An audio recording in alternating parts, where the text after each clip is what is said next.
Shalom Bapak Ibu sekalian, mari kita mulai ibadah kita ini.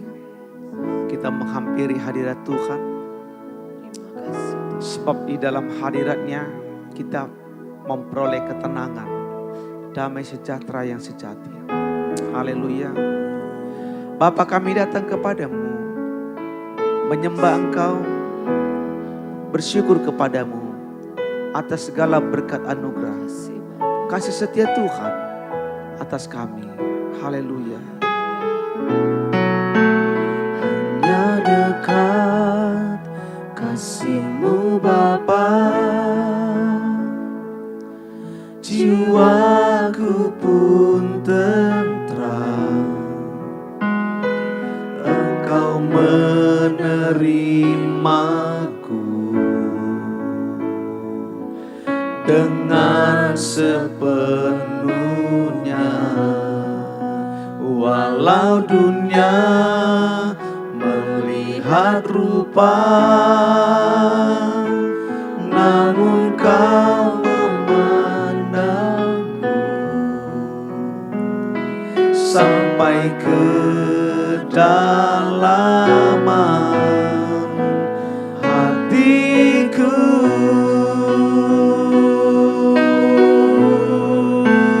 Tuhan, inilah yang ku tahu, Kau mengenal hatiku jauh melebihi semua yang terdekat sekalipun. Tuhan, inilah yang ku mau, Kau menjaga hatiku supaya kehidupan memancar senantiasa. Tuhan, kalau dunia memandang kami dengan berbagai syarat, tetapi Engkau memandang kami dari kedalaman hati kami yang paling dalam. Kami bersyukur kepada Engkau.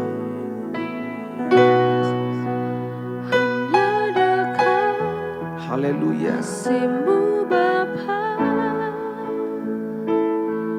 jiwaku pun tentram.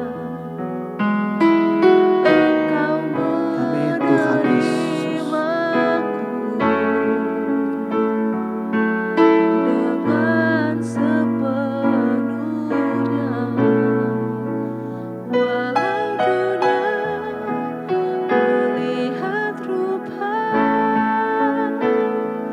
namun Kau memandangku sampai kedalaman hatiku.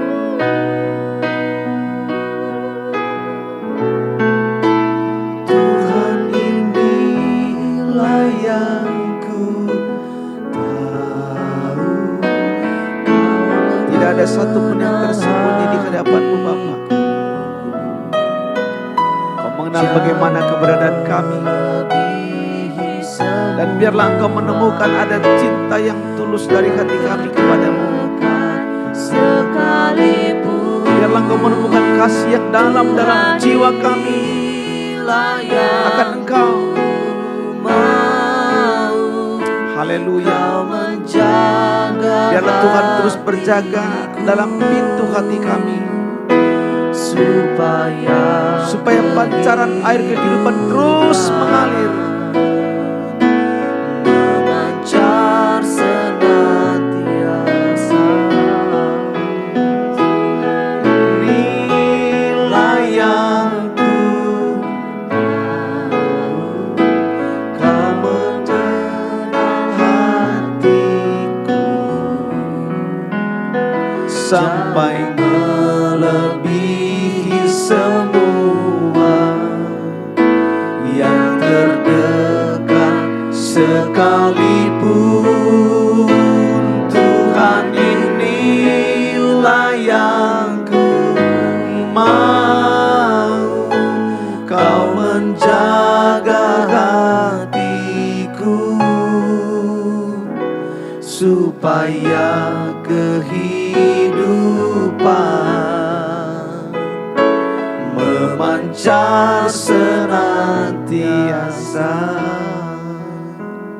supaya kehidupan memancar senantiasa.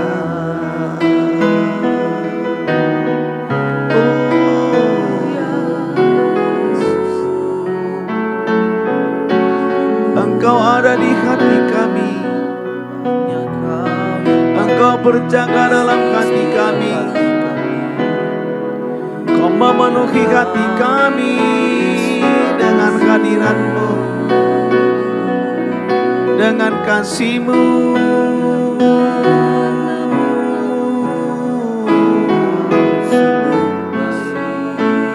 Terima kasih Bapa. Terima kasih Yesus. Terima kasih Yesus.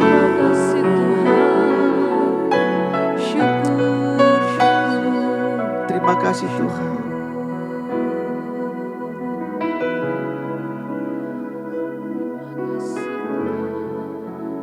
Terima kasih Bapa. Mengucap syukur kepadamu Bapa. Kami akan mendengarkan firman-Mu. Firman yang hidup dan berkuasa. Firman yang tidak pernah berubah. Mari berkati hati kami semua. Dimanapun kami berada hari ini, yang dapat menangkap siaran ini, mari Bapa berkati, sehingga firman Tuhan menjamah memberkati kami semua. Terima kasih Bapa, di dalam nama Tuhan Yesus, haleluya. Amin, amin, amin. Shalom saudara-saudara. Hari ini saya ingin menyampaikan satu bahagian dari firman Tuhan kepada kita dari Injil Yohanes, yang tertulis dari Injil Yohanes. Saudara-saudaraku, bahwa pemberitaan Tuhan yang akan disampaikan ini akan berurutan terus menerus. Tapi saya memilih memulainya dari Injil Yohanes. Nanti selesai Injil Yohanes secara berurutan, maka akan kita mundur lagi ke Injil Matius. Kenapa? Karena saya melihat bahwa Injil Yohanes mempunyai satu keistimewaan. Injil Yohaneslah yang paling akurat menjelaskan keberadaan Yesus itu sebagai Tuhan. Baik saudara-saudara, dari Injil Yohanes pasal 1 ayat 1 sampai ayat yang kelima. Pada mulanya adalah firman. Firman itu bersama-sama dengan Allah, dan firman itu adalah Allah. Ia pada mulanya bersama-sama dengan Allah. Segala sesuatu dijadikan oleh Dia, dan tanpa Dia tidak ada sesuatu pun yang telah jadi dari segala yang telah dijadikan. Dalam Dia ada hidup, dan hidup itu adalah terang manusia. Terang itu bercahaya dalam kegelapan, dan kegelapan itu tidak menguasainya. Bapak Ibu Saudara-saudaraku, mengenai Injil Yohanes. Yohanes 1 ayat 1 bagi saya, Yohanes 1 ayat 1 adalah awal dari seluruh ayat firman Tuhan. Kalau Kejadian 1 ayat 1 adalah awal dari seluruh penulisan kitab Perjanjian Lama, di sana diceritakan awal dari segala sesuatu yang dijadikan. Tetapi dalam Injil Yohanes, awal dari segala sesuatu tentang yang menjadikan, atau di sana dikatakan dimulai dengan sesuatu yang menjadikan segala sesuatu, yaitu Tuhan, yaitu firman Allah. Dikatakan di sini saudara-saudaraku, pada mula sekali, ketika belum ada sesuatu pun yang ada hanya satu saja, yaitu firman. Sebelum ada, menurut ayat ini, sebelum ada planet-planet, sebelum ada bintang-bintang, sebelum ada cakrawala ini saudara. Karena di dalam Kejadian pasal 1 kita melihat di sana Tuhan menciptakan langit dan bumi dan semua benda-benda di langit. Jadi saudaraku, sebelum semuanya itu ada, yang ada hanya satu saja, yaitu firman. Lantas kita bertanya, kalau segala sesuatu belum ada, yang ada hanya firman, maka di mana letaknya firman itu? Di mana tinggalnya firman itu? Firman itu tinggal di mana? Yaitu di dalam diri Allah. Dia tinggal dalam diri Allah.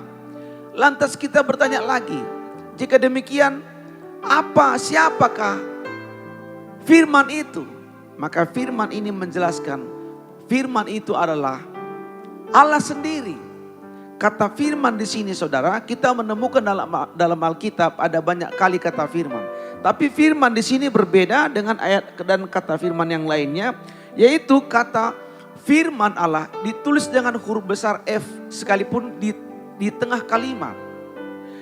Kalau kita menemukan dalam Alkitab, di tengah kalimat itu ada kata firman dan itu tulisannya huruf kecil, itu maksudnya adalah bahwa itu firman yang tertulis. Sedangkan kalau kita menemukan huruf kapital dalam kata firman sekalipun dia di tengah kalimat, maka itu berarti tentang satu pribadi, yaitu firman hidup Tuhan Yesus Kristus. Dan dalam hal ini dia masih disebut dengan satu sebutan firman Allah. Nah saudara-saudaraku, perhatikan selanjutnya. Sebelum semuanya ada, yang ada cuma satu, yaitu firman. Saudara bisa bayangkan ini, inilah Tuhan yang kita sembah. Inilah Tuhan yang kita layani saudara-saudaraku.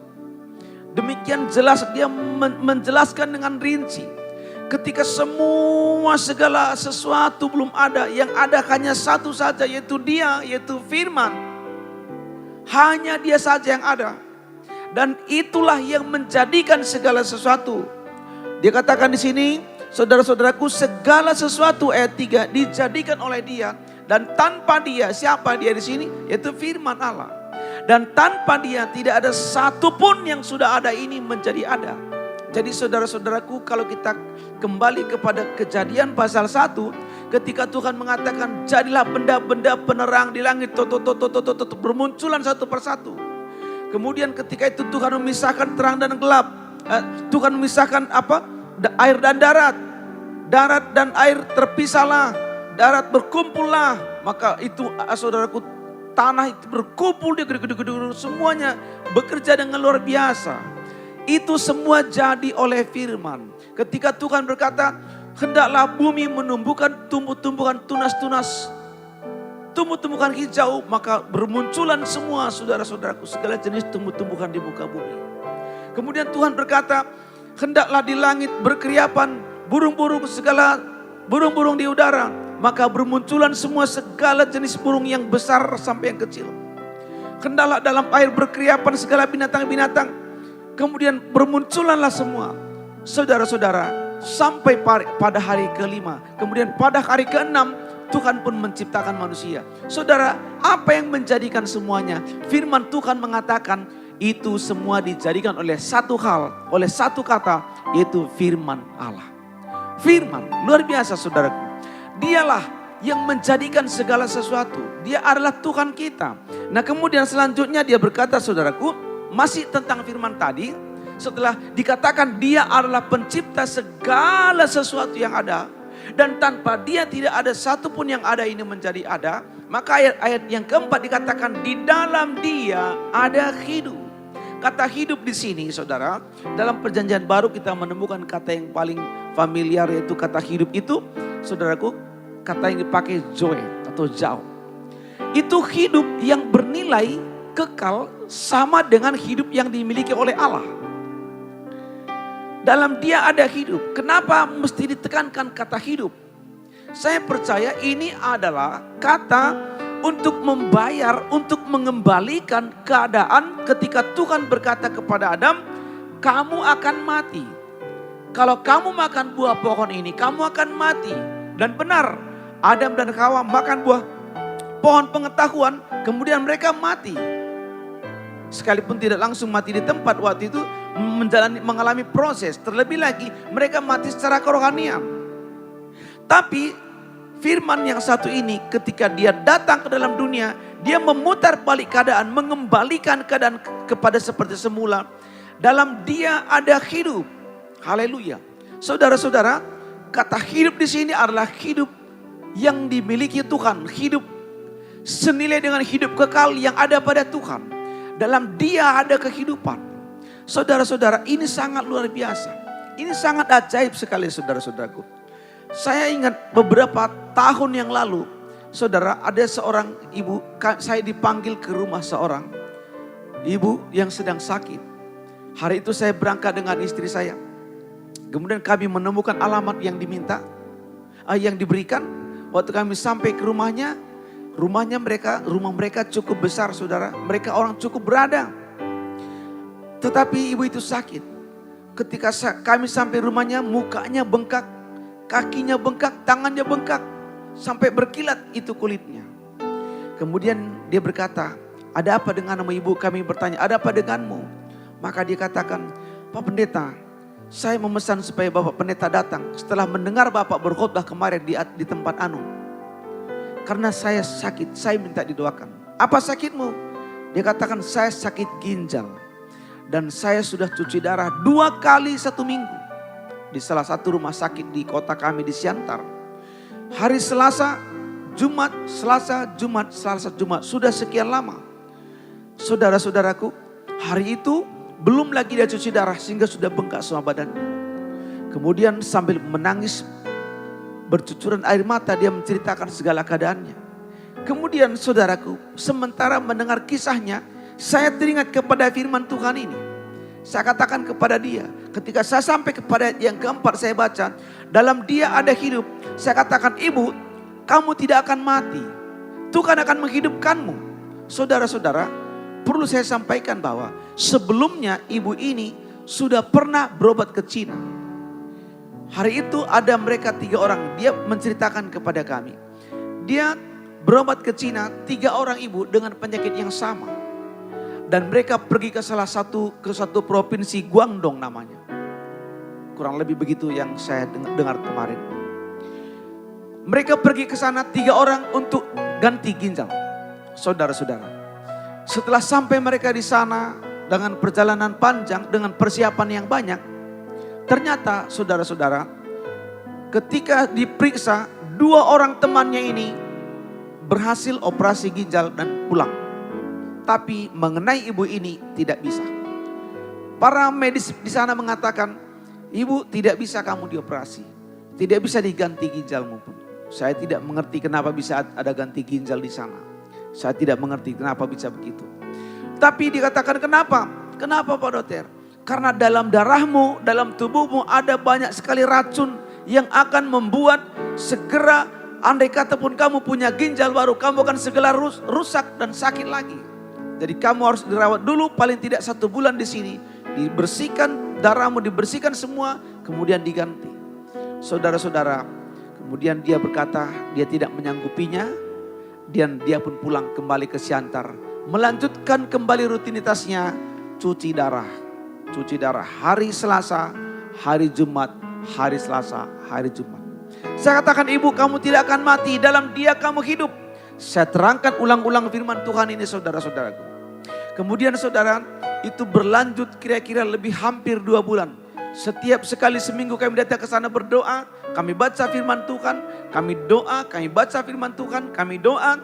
Saudara-saudara, ketika terakhir kali kami ke sana, dia dengan wajah berseri-seri dikatakan, Pak Pendeta, kemarin baru saya terakhir cuci darah. Dokter katakan saya tidak perlu lagi cuci darah. Karena sebelum cuci darah biasanya, sebelum cuci darah saya ada perbedaan berat badan saya sampai 4 kilo. Jadi 4 kilo ada kandungan air dalam darahnya. Maka dokter marah-marah sama dia, jangan banyak-banyak minum air. Begitu selama ini. Tetapi kemarin tidak ada, hanya sekitar setengah, enggak sampai setengah kilo perbedaannya. Dokter katakan mungkin sekali lagi yang terakhir dan cukup, kamu enggak lagi akan cuci darah. Saudara-saudaraku sangat ajaib. Semenjak itu saudara-saudaraku, dia disehatkan, dia diberkati, dia pergi kemana saja dia mau. Orang-orang pun tercengang. Mujizat Tuhan terjadi. Di dalam Dia ada hidup. Bapak Ibu yang saya kasihi dalam nama Yesus Kristus, firman Allah ini sangat ajaib. Saya percaya sekali ketika Tuhan berkata, ketika firman Allah yang hidup ini dinyatakan ke dalam dunia, dan ternyata saudaraku, Dia membayar semua segala kesalahan, kegagalan Adam dulu.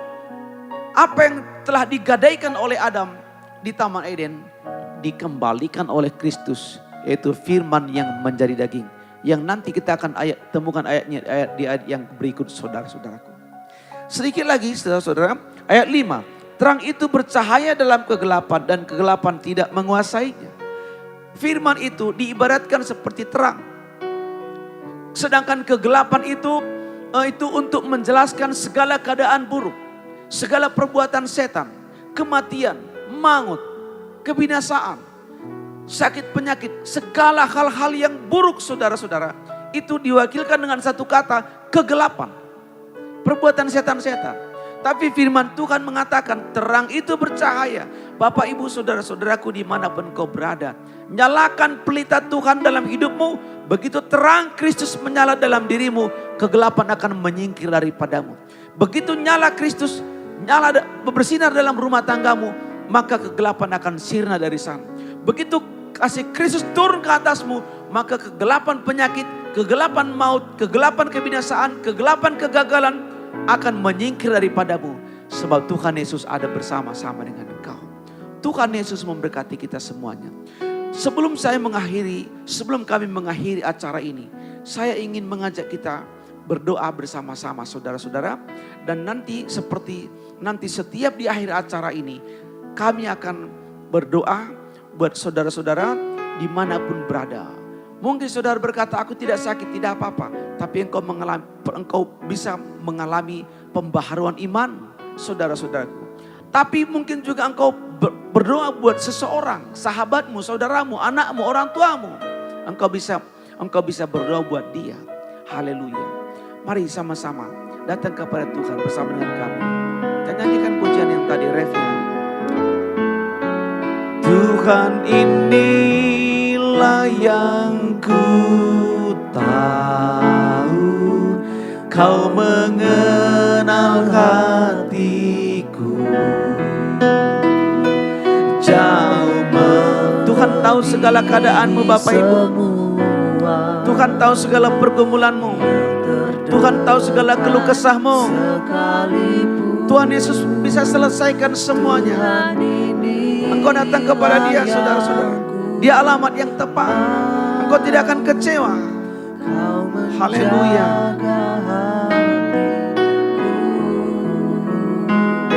Supaya dalam Dia ada hidup. Hidup itu terang. Oh Tuhan inilah yang ku tahu. Bapa, aku berdoa kepadamu buat semua sahabat-sahabatku dimanapun berada hari ini. Mari Tuhan jamah kami semua. Firman yang hidup itu, firman yang menjadikan segalanya, yang tidak ada menjadi ada. Firman yang menjadikan bintang-bintang, firman yang menjadikan cakrawala, firman yang menumbuhkan tumbuh-tumbuhan hijau, firman yang menjadikan segala binatang-binatang di udara, firman yang menjadikan segala binatang yang berkeriapan, firman yang menciptakan kami, menjadikan kami. Mari Bapa, hari ini kami berdoa kepadamu, jamah hidup kami semua supaya kehidupan memancar senantiasa. Bapa, aku berdoa buat sahabat-sahabatku dimanapun berada hari ini. Tuhan jamah hidup mereka dengan kuasa-Mu. Kuasa firman yang hidup itu, kuasa firman yang ajaib itu turun ke atas mereka, turun ke atas kami semua. Demi nama Tuhan Yesus Kristus, Engkau yang sedang terbaring di tempat tidur, kiranya Tuhan membangkitkan engkau. Engkau yang sedang dalam keadaan galau gundah gulana, Tuhan menjamah engkau. Engkau yang sedang dalam kebimbangan, Tuhan menjamah engkau. Engkau yang sedang dikelilingi oleh kegelapan, Tuhan menjamah, Tuhan bersinar ke atasmu kiranya. Engkau yang mengalami kegagalan, Tuhan kiranya mengubah hidupmu. Sebab firman Allah menjadikan segala sesuatu menjadi baik. Haleluya. Terang Tuhan kiranya bersinar ke atas kami. Mengucap syukur kepadamu Tuhan. Mengucap syukur kepada Engkau. Terima kasih buat semuanya. Sekali lagi kami berdoa, berkatilah semua saudara-saudara kami yang lain yang hari ini atau yang dapat menangkap siaran ini ya Tuhan. Di dalam nama Tuhan Yesus Kristus. Haleluya. Amin. Amin. Mari bergabung dengan kami untuk bersama-sama menikmati hadirat Tuhan. Beritahu kepada sahabat-sahabat dan saudara, channel ini khusus dibuat untuk saudara-saudaraku semua yang merasa memerlukan jamahan kasih Tuhan. Channel ini untuk Tuhan Yesus berkati. Shalom. Selamat malam.